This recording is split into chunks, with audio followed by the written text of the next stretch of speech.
Welcome to Worldview Matters, discussing controversial issues, discerning current events, defending biblical Christianity. No topic off limits. And now, here's your host, David Fiorazo. Friends, family in Christ, thank you. A lot to get to today with John Haller. Watch his prophecy updates at the FBC YouTube channel. Check those out. But before we do, it's our fundraising campaign. We do this twice a year, and we would just want to thank some people that have gotten us going and keep us going, meaning you give monthly automatically in some cases, but thank you to the monthly donors. And then I do have some other information to tell you a little later in the podcast. But I want to thank Alita from Apple Valley, California, Nathan from Green Bay, Wisconsin, Wendy from Utica, Michigan, Doug from Wisconsin, Carol from Madisonville, Tennessee, Bud from Fairborn, Ohio, Pamela from Traverse City, Michigan, Michael from Grand Rapids, Michigan, Belinda from Winterville, North Carolina, Sigri from Brainerd, Minnesota, Carol from Denmark, John and Rachel from Cody, Wyoming, Jean from Manitowoc, Wisconsin, Kathleen, our dear friend from Murrieta, California, Stefan from Sioux Falls, South Dakota, Anne from Gilbert, South Carolina, Cheryl, Forest Lake, Minnesota, Maria from Los Angeles, California, Janet from Neenah, Wisconsin, Nancy from Sherwood, Mike from Oshkosh, and Laura from De Pere, Wisconsin. Thank you for being monthly donors. That keeps us going. We really appreciate it. All right, John Haller, our guest today. Let's jump right into this, John. But I want to get your take. I haven't talked to you since the results and the outcome of the presidential election. But before we do that, John, you sent me a text last night. We were talking about what we're going to discuss today, and you said, let's get it done before the nukes fly. People get an insight into our text back and forth. I thought that was interesting. I know you're referring to Russia. Speak to that before we talk about the election outcome. So with the war in Ukraine, Russia's been pretty specific. If I wanted to describe it in a pejorative term, and since I don't have to go see Putin anytime, I guess I can do that. But, Russia's always whining about the fact that, well, we invaded a country, we've been decimating a country, and we're getting help from North Korea, we're getting help from Iran. But Ukrainians, don't you dare get help from anybody else. And so a number of countries, the United States, I believe France, and the UK have given missiles to the Ukrainians. For a long time, they've not been allowed to use those in attacks on Russian territory. They're a little bit longer range. For example, we gave them some missiles that have a range of about 190 miles. And Russia is the biggest country on the planet, so it's not very far into Russia, but Russia does have some sensitive installations there. So Russia has said, listen, they've always said we have this nuclear doctrine and we won't use nuclear weapons first. That nuclear weapon, their nuclear doctrine has been changing over time. And 2 days ago, I don't know when this is playing, on November 19th, they changed that doctrine to say, if we feel threatened with attacks on our territory, we will make first use of nuclear weapons. So they've been rolling out some nuclear missiles, other types of things. I've also heard through intelligence sources that some of their leadership has been taken to underground bunkers, and people are convinced that they're going to nuke the United States any minute because they're upset and they're ticked off. Some of us don't. I'm just not sure. I don't know. They may or may not do that, but the world is probably at a very tense stage right now. I think the atomic scientists they're always saying that it's 5 minutes to midnight. I think they're up to 90 seconds to midnight for doomsday. They might have upped that another 30 seconds over the last, in the last couple of weeks. So it's a very delicate situation. Ukraine did use U.S. missiles, and they did use probably a little bit missiles called the Shadows missiles from the UK in attacks in the last 24 hours. And it was interesting. Biden said, yeah, go ahead. You can use our missiles. And they used them in, I think, in like 45 minutes. They made attacks on Russian territory. So things are, President-elect Trump is out there saying, hey, wait till I get in office. We'll get this thing resolved. But it almost seems like the outgoing administration is trying to bake in a cake of world war before Trump takes office. That's almost what it seems like. Yes, January 20 seems like a long ways off right now with the people in power now, and it's not Biden, the people behind Biden. But we've had Mondo Gonzalez on, Brandon Holthouse, and others that have talked about Benjamin Netanyahu's reaction to Donald Trump winning the election. What we haven't talked about, John, is Russia and China. Let's start with Russia, since you mentioned we're talking about nukes and how they're reacting to Ukraine. What do you think? Just what can you tell us about how Putin might be understanding the election results in America, how that affects him? I think that the thing is sort of a general world reaction to the election of Trump is that Trump is viewed across the world as kind of volatile, unpredictable, and, changing from moment to moment in what he's thinking, which I think is probably an accurate assessment. And in certain parts of the world, like the Arab world, that really gives them the impression that the United States may be the strong horse again. Now, I don't know how capable our military is, and I think we're going to talk about an article from Foreign Affairs here in a little bit. Mm-hmm.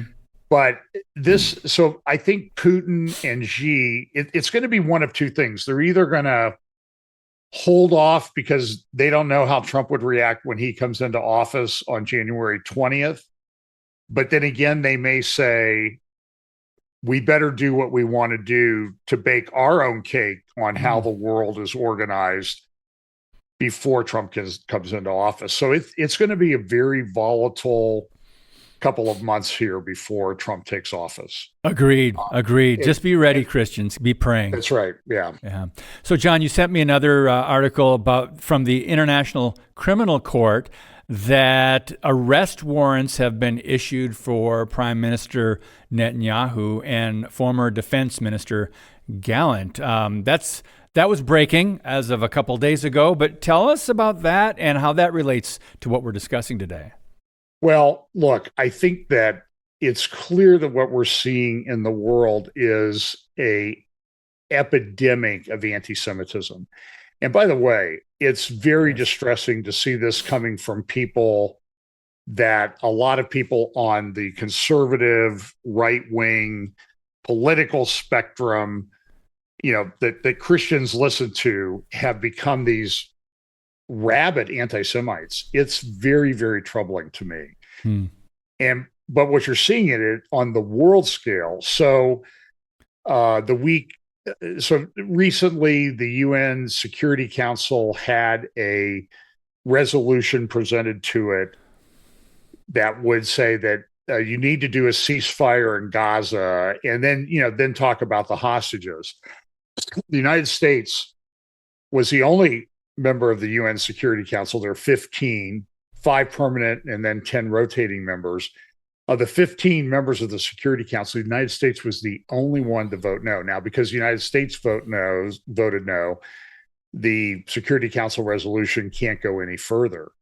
But if you remember back during the Obama administration, there was a resolution that it said Israel essentially needed to abandon all lands from the 1949 armistice lines, and give them to the Palestinian people for a country, a state, the strategically important high ground, give back the Golan Heights, give back everything, and then give back at least half of the old city of Jerusalem to the Palestinians, and they would be able to establish their capital there. So the capital of the Palestinians would be included in the area of the Mount of Olives and 2 or 3 quarters of the old city of Jerusalem, maybe the whole city. I'm just telling you, the world is against Israel. That, from a Bible prophecy standpoint, we read about this in Zechariah 12. We read about it in Zechariah 14. And we know that when Jesus returns, he sort of settles up all the accounts. But until then, there's a lot of turmoil. But I'm telling you, so I'm afraid that what I think what I call the Obama administration may try to not veto a resolution. Now, this one was pretty easy to get them to veto this resolution because it didn't really make the ceasefire contingent on releasing the hostages. And 7 of the hostages, as of the third week in November, are American citizens, assuming, and they may not even be alive. Yeah, they're holding about 101 hostages or bodies of hostages. Yeah. So it's going to be. So they back in at the end of the Obama administration, they did not veto a resolution. I suspect that they may do something like that. Now they're pushing to get a ceasefire in Lebanon. And Iran seems to have backed off. And I think Iran's kind of backed off because they're like, well, we don't know what Trump's going to do. They've been saying that they're going to respond to the latest Israeli attack at the end of October. But, we're sitting here a month or so later and they have not responded yet. Interesting. Do you think they're prepping? They could be prepping, but it's also that the Israeli attack at the end of October was a stunning military operation in terms of its tactics, its success, and that type of thing. So what they were able to do was essentially destroy the air defense systems of Syria, Iraq, and Iran, and also cause massive damage to a secret Iranian nuclear facility at Parchin. And the facility at Parchin, by the way, it was interesting because the Biden administration said, don't you dare attack any of their nuclear installations. But then they went after one that everybody agreed was a secret installation. And so the Iranians can't come out and say, hey, they attacked our nuclear installation because they're confirming that it was a nuclear installation when they denied it. And the Biden administration can't do anything because they can't come out and say, hey, wait a minute, you did get a secret nuclear installation. So I will say that the attacks that Israel has done since September, remember they talked with the, the Operation Beeper, and then they got the beepers to explode. And the next day when they were having funerals and everything, then the pagers exploded. So they went to walkie-talkies and the walkie-talkies exploded. So that's brilliant. So John, in just 2 minutes now, before we take just a very brief pause, what do you think the left is learning, or do you think they're in denial regarding the overwhelming positive response to the re-electing President Trump? It does, like, if you listen to The View and the typical outlets of the leftists, Marxists, socialists, they're not getting it. They refuse to. In fact, they want to double down. What is your take on overall the left and how they are seeing? There's very few voices, it seems, that are speaking in a way like, okay, well, they did win fair and square, and this is more the majority want those policies. Very few are saying that. Go ahead. It was a pretty stunning and broad victory that President Trump and the Republicans had. Congress is still very closely divided, both the House and the Senate. A lot of work was done by Republicans in advance of the election to take care of potential areas of fraud. And even when it happened, they got a Supreme Court decision in Pennsylvania, and a couple of the election boards came out and said, well, we don't care what the Supreme Court says. And the Pennsylvania Supreme Court came out and in all caps, bold italic said, you will obey our prior order and not count those ballots because they're not valid. Jeez. And so there's a new Republican senator from the state of Pennsylvania. So listen, a lot of people are melting down. A lot of people are changing. Even Morning Joe, which some people from MSNBC which they're now calling Morning Joe, Mourning, Morning Joe. But even Joe and Mika went down and had a meeting with Trump. And now everybody on the left's upset with them. And of course, we know there's these women that are, I don't know, they're dyeing their hair, they're shaving their heads, and they're saying, we won't marry you, or we won't have your baby, or anything like that. And my reaction is, thanks for identifying yourself so nobody wastes time with you. I don't think we're interested in you anyway. Exactly. Because it's they're the melting down and the crying and all of this stuff is pretty apparent. But you're seeing a lot of people in Washington, D.C., given what they did with lawfare and everything, that are a little bit nervous. Now, a lot of Republicans say we don't want to do anything with vengeance, but I don't think you act with vengeance. You act to train people not to do this if you ever get power again. Mm-hmm. And I think you're going to see a lot of prosecutions, whether the attorney general is Matt Gaetz or somebody else. I'm just telling you, I think the advice in Washington, D.C. is lawyer up.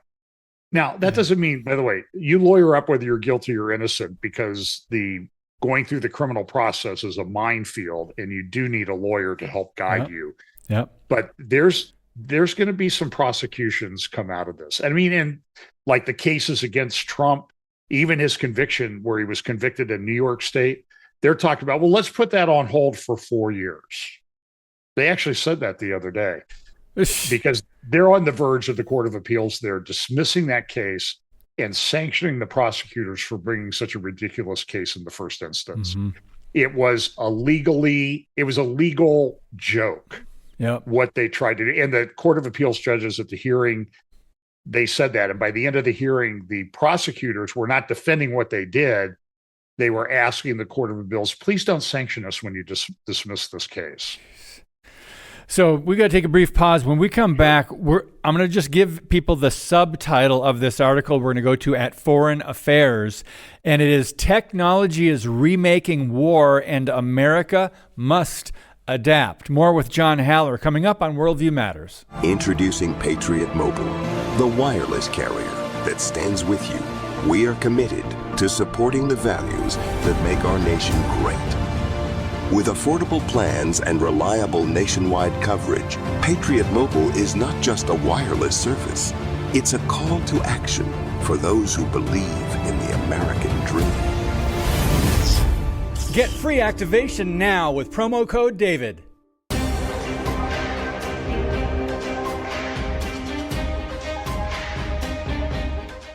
Today's show is brought to you by Harbinger's Daily, world news biblically understood.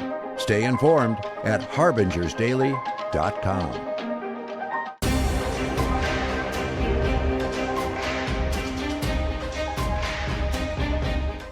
Hey friends, we're running our biannual campaign to ask for donations, and we appreciate your generosity, most importantly your prayers, but we do raise support for the next 6 months to keep Worldview Matters going strong, and then we get to purchase airtime on other networks and spread the message and get it out there. So for those able to contribute a one-time gift of $200 or more, or a recurring gift of $25 a month, we'd love to send you a commemorative pen. It's a rose gold pen set branded with Worldview Matters on the pen. So first-time donors, we would also like to send you our mug. That's right, etched with my trademark, Keep Speaking the Truth About Things That Matter. So go to worldviewmatters.tv and make your tax-deductible gift during this time when we're doing our fundraiser. Back to John Haller. Okay, John, the battle of precise mass.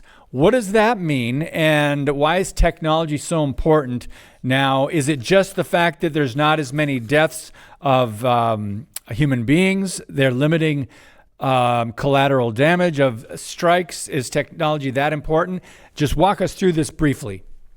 Wow, there's a series of articles in the most recent issue of Foreign Affairs called World of War.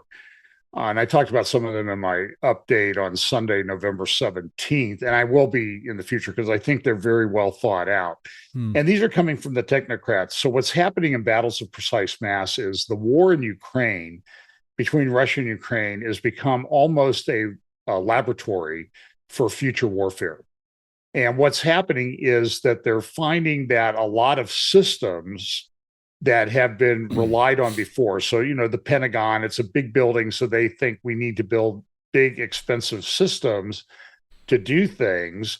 And what they're finding is that with drones and other technology, they can bypass a lot of these big, expensive systems. So Russia and China and a lot of other countries are developing, I think India just came out and announced something the other day, are developing hypersonic missiles. These are missiles that fly at a speed of Mach 5 or about 5 times the speed of sound, anywhere up to 10 or 11 times the speed of sound. They can also change direction. They can fly a long distance.